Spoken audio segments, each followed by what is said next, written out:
This is Ravensbruck concentration camp. Established in 1939 as the principal camp for women in the Nazi-ed camp system, it became a laboratory of coercion, hierarchy and moral collapse under extreme conditions. By the final phase of the war, tens of thousands of women from all across Europe were confined within its expanding perimeter.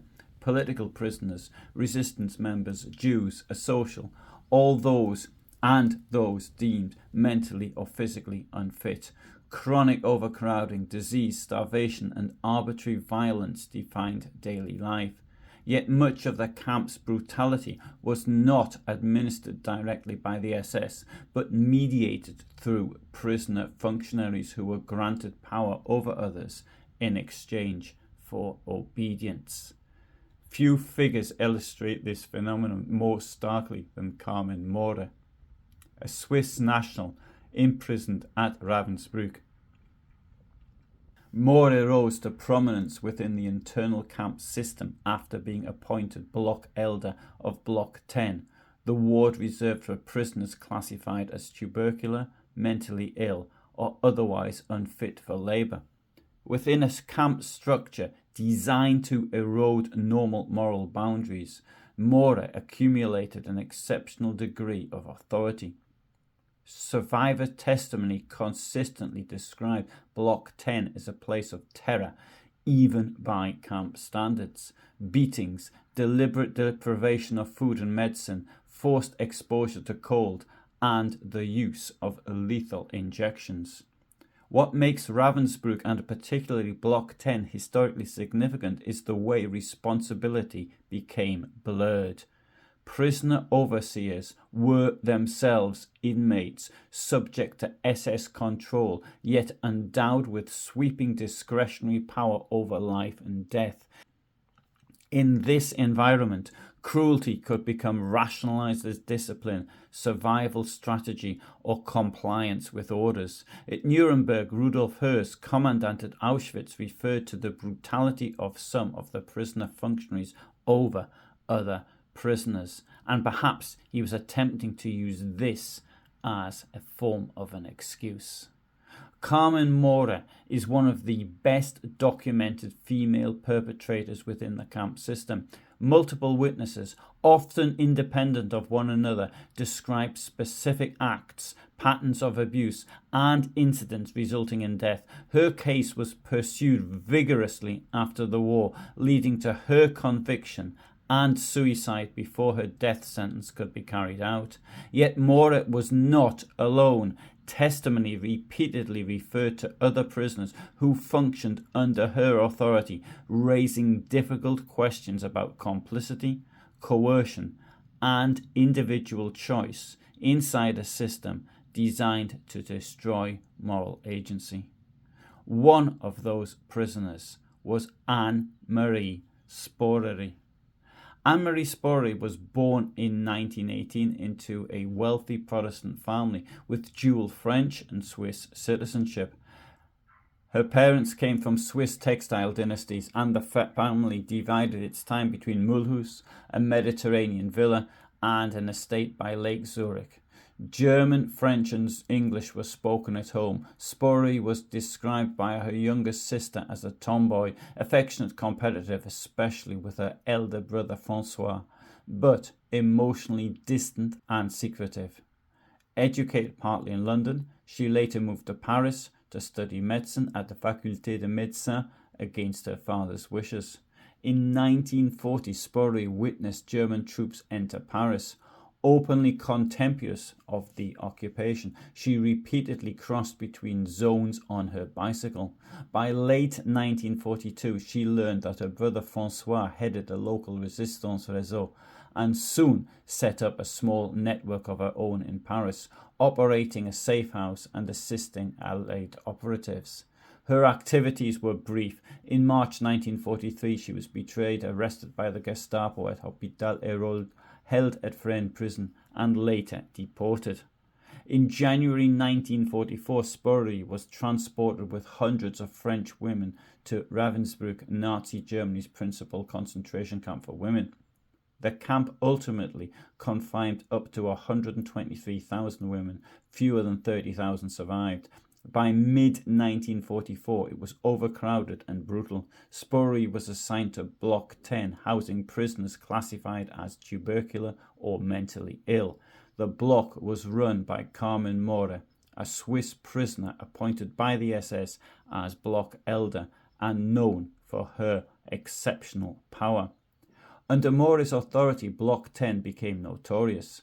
Multiple inmate testimonies later described beatings, deprivation of food and medicine, exposure to freezing water, and the use of lethal injections. During this period, Spori used the name Dr. Claude. A number of prisoners later stated that Spori, acting under Mory's direction, administered injections and took part in violent mistreatment, including incidents that resulted in death. One widely cited episode involved a Polish woman confined to the mental ward whose singing provoked Mory's anger. Witnesses said a fatal injection followed. Other accounts described assaults on weakened prisoners and repeated dousing with cold water. As Allied forces advanced, the SS began relocating prisoners. On the 1st of January 1945, Mory was transferred out of Ravensbruck. 5 days later, Spori was moved to Block 6, treating typhus and dysentery patients, and resumed using her real name. In Block 6, survivors later recalled a different pattern. No systematic injections and incidents in which Spori provided medical assistance, concealed severely ill prisoners, and helped inmates evade selection. On the 25th of April 1945, she was liberated by the Swedish Red Cross, thanks to a deal done at the end of the war between Himmler and Count Folke Bernadotte. Spori was able then to return to France. In the immediate post-war period, investigations into crimes at Ravensbruck began across several jurisdictions. Testimonies from former prisoners implicated Carmen Mory and also a certain Dr. Claude in abuses and killings in Block 10. Mory was arrested, charged, and ultimately sentenced to death in the first Ravensbruck trial. She committed suicide in April 1947, shortly before her execution date. Spori herself was investigated in Switzerland and France on accusations including torture and murder. She was questioned by military and civil authorities and faced proceedings in which former inmates testified. In parallel, a Free French Court of Honour examined allegations concerning her conduct, including impersonation of a doctor and inhumane behaviour. While some proceedings were dropped for lack of corroborating evidence or ended without conviction, adverse judgments in honour proceedings resulted in sanctions, including expulsion from Free French bodies and restrictions that complicated her professional standing in France. By 1947, although not imprisoned, her position in France was precarious, and she left Europe soon after, signing herself Dr. Spori, despite unresolved professional disputes. From late 1949 onwards, Spori settled in Kenya, where she became a rural doctor. After learning to fly in midlife, she became a flying doctor, delivering medical care to remote communities across northern Kenya, around Lake Victoria, and along the Kenyan coast. For decades, she ran intensive circuits, often landing on rudimentary airstrips, seeking large numbers of patients, and conducting mass inoculations. Her African career, built on technical skill, endurance, and fearlessness, became the public story by which she was widely known. She died in Nairobi in 1999. She was buried in a walled European cemetery on the island of Lamu off the coast of Kenya. The inscription on the tomb tells visitors that she was a legendary flying doctor. Thanks very much for listening. Now, the presentation here has used a lot of material from the book In Full Flight, A Story of Africa and Atonement by John Hemingway, which is the main source of information that I have used. Here, of course, there are other sources as well, such as the Ravensbrook Museum.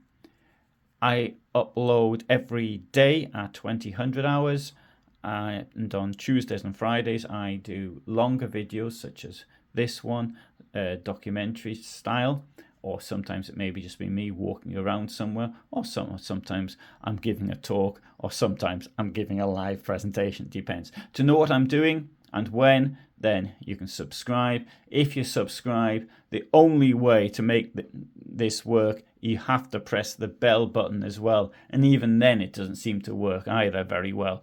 I see from information which is given to me how many people actually had the opportunity to see one of my videos, and usually it's only between 15 to 20% of all subscribers. So the bell is absolutely essential. You could help me by leaving a comment below, even if it's just to write the word hello or even hi. That will help with the YouTube algorithm.